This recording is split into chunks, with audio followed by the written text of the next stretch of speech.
Um levantamento sobre desemprego da Associação Comercial e Industrial de Campinas aponta que a cidade registra um déficit de mais de 10.300 postos de trabalho entre janeiro e agosto deste ano. E para falar sobre desemprego, eu converso com a Miriam Moreira, que é professora de gestão de pessoas. Miriam, obrigado por me receber.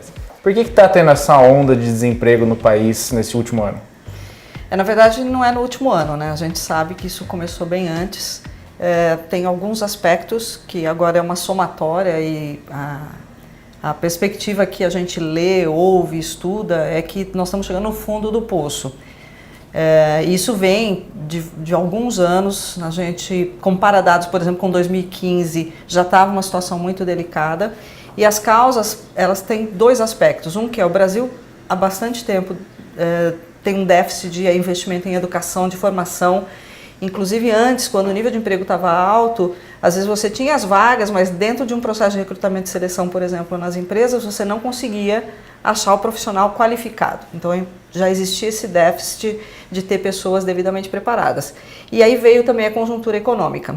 Então é um modelo de economia que foi definido pelo governo que até então estava decidido pelas políticas econômicas e que fez com que a gente não tivesse recursos. Campinas ela está aí com um déficit de 10 mil empregos entre janeiro e agosto deste ano. A cidade ela tem as peculiaridades dela ou ela segue um padrão nacional? Ela segue um padrão nacional, depende com que você está comparando. Como é uma cidade industrial, que tem universidades, ela está seguindo o padrão porque a geração dos empregos formais também está principalmente nesses países, nesses estados, né, como São Paulo, Rio de Janeiro, Minas Gerais.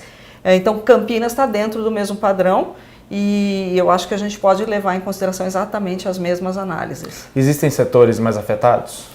Olha, a indústria, especialmente alguns segmentos, né, a gente tem acompanhado, a indústria automobilística, por exemplo, sofreu bastante e você vê que os pátios ficaram lotados, as empresas dispensando pessoas, houve uma série de aconteceram muitas negociações para redução de jornada, com redução de salário. Então a indústria, que é muito importante na região de Campinas, sofreu bastante. Mas também o que a gente vê nas análises é que como caiu o nível de renda, inclusive o salário médio também caiu, além do número de desempregados que cresceu bastante, o nível de serviços também caiu. Então mesmo serviços como cabeleireiro, manicure e mesmo o consumo de produtos que não são essenciais na alimentação, tudo isso vem diminuindo como consequência de um cenário macroeconômico, né? A previsão de que esse desemprego ele fique mais acentuado? As previsões mais recentes, inclusive a pesquisa do PNAD que o IBGE soltou agora, é que a gente deve estar no limite, né? Nós estamos agora no que seria o fundo do poço. Não deve ficar pior do que já está, a gente já está com uma situação muito complexa instalada. Mas também a gente não vê recuperação a curto prazo, né? Quais tipos de políticas poderiam reverter isso? Como eu estava te dizendo, tem uma questão conjuntural e uma questão estrutural. O modelo econômico precisa ser mudado, né? O tipo de incentivo à geração de empregos pelas questões governamentais, tem toda uma discussão sobre flexibilizar a CLT para que seja mais fácil para as empresas poderem recrutar mais pessoas ao invés de ter que ficar reduzindo despesas em mão de obra. Mas tem um ponto mais importante ainda que é a qualificação. Como eu estava te dizendo, a gente tem um problema sério de qualificação e a gente tem uma questão ainda mais primária que é o analfabetismo funcional. Mesmo pessoas que já cursaram as primeiras séries escolares, elas não necessariamente têm o nível correto de alfabetização para poder assumir funções básicas.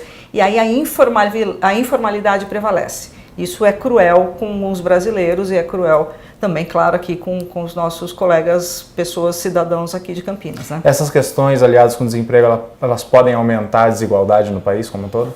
Elas com certeza aumentam a desigualdade. Houveram algumas políticas que estavam facilitando o acesso, por exemplo, à universidade.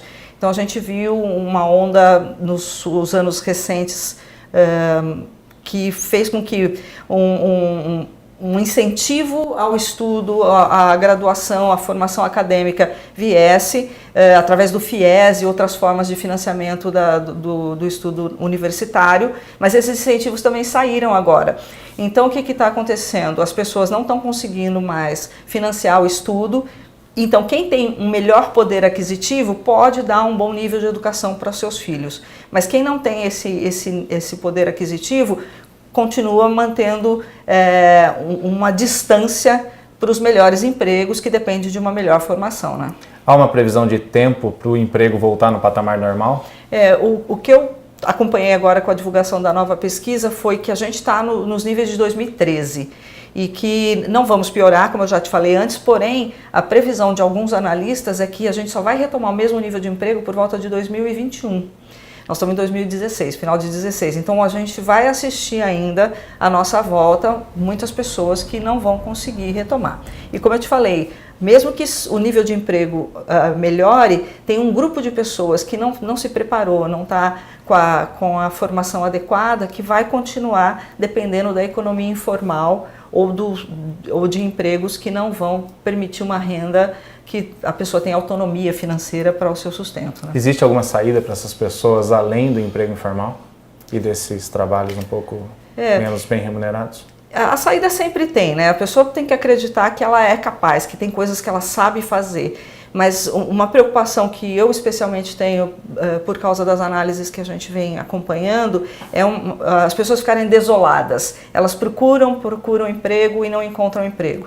Então tem que ter essa questão da autoestima, de reconhecer que tem competências, que sim pode aprender coisas novas, porque também tem essa questão da faixa etária. A nossa população está envelhecendo.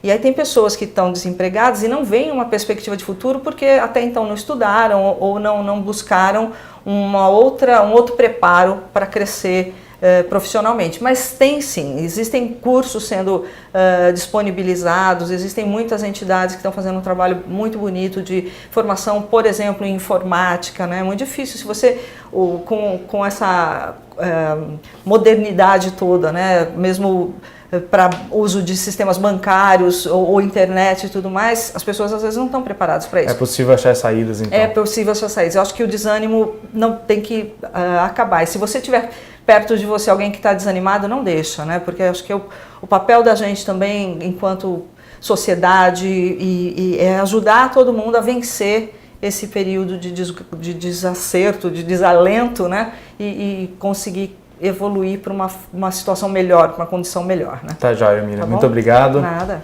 Esse foi o Tema de hoje, a gente se vê numa próxima.